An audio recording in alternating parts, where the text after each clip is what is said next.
Ja siis, kui sa oled ilusti püügikohani jõudnud, siis sa sõidad sinna serva, vajutad punast nuppu ja mootor sureb välja. Ja siis sa kõnnid siit mööda serva, ükstapuha kummalt poolt. Kõnnid siit mööda serva, võtad siit pealt ankru, viskad ankru sisse, mässid lihtsalt kuidagi selle siia ümber ja saad hakata püüdma. Nii, nüüd ma näitan, kuidas see püük siis käib. Nii, nüüd see püük käib niimoodi, et sa võtad selle landilõksu ja võtad siis selle rakenduse, millega saab laps ka püüda. See nüüd natukene vaatamata väga sassi ei lähe. Nii, tuli lahti. Panen siia lihtsalt otsa.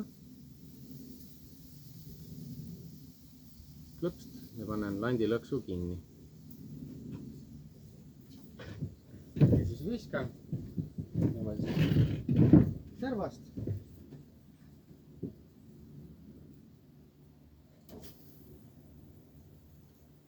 Kukkus. Lasen selle põhja vajuda ja põhja vajumisest annab märku see, et õnge ots teeb tonksu ja nöör läheb lõdvaks. Ma kerin selle natukene niimoodi siia sisse ja pingule. Suuremad lapsed võivad juba käest rahulikult püüda ja oluline on see, et nüüd lihtsalt rahulikult tasakesi tunnetad, kuidas tina käib mööda põhja. Tunnetad, kuidas tina käib mööda põhja. Ja see, et ta vahepeal kuskile kivide vahele jääb, see on nagu täitsa okei. Sellepärast, et ahven ongi tavaliselt sellises kivisemas kohas. Ja siis, kui näiteks laps ise käega ei oska, paned lapsele, paned selle siia sisse.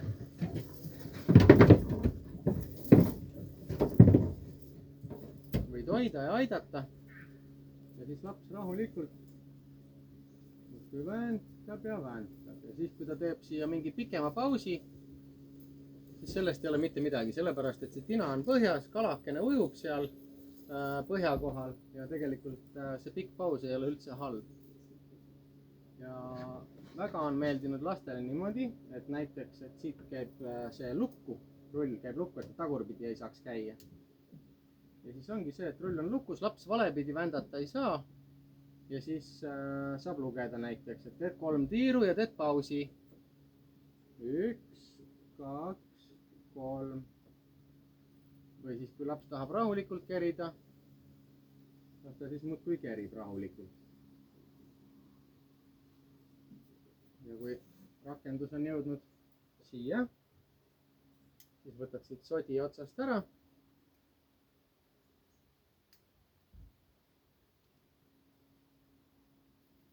Viskad jälle sisse. Ahaa, siis niimoodi on pahasti. Igatahes.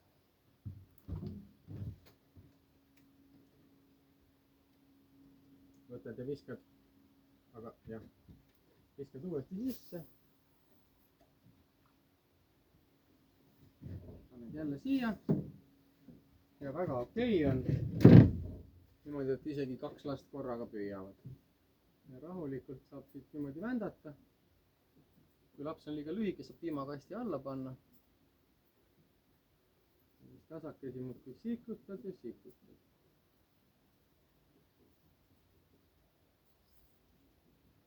Pause teha.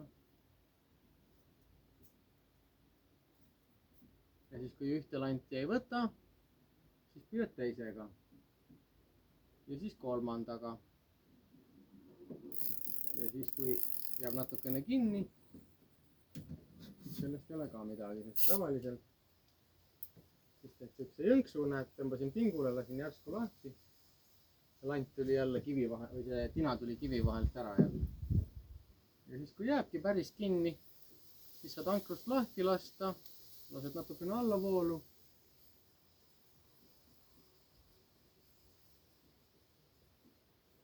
ja nii püüabki laps. võid oodata, millal länt ilusti või see tina jälle põhja vajub, teeb siukse tonksu.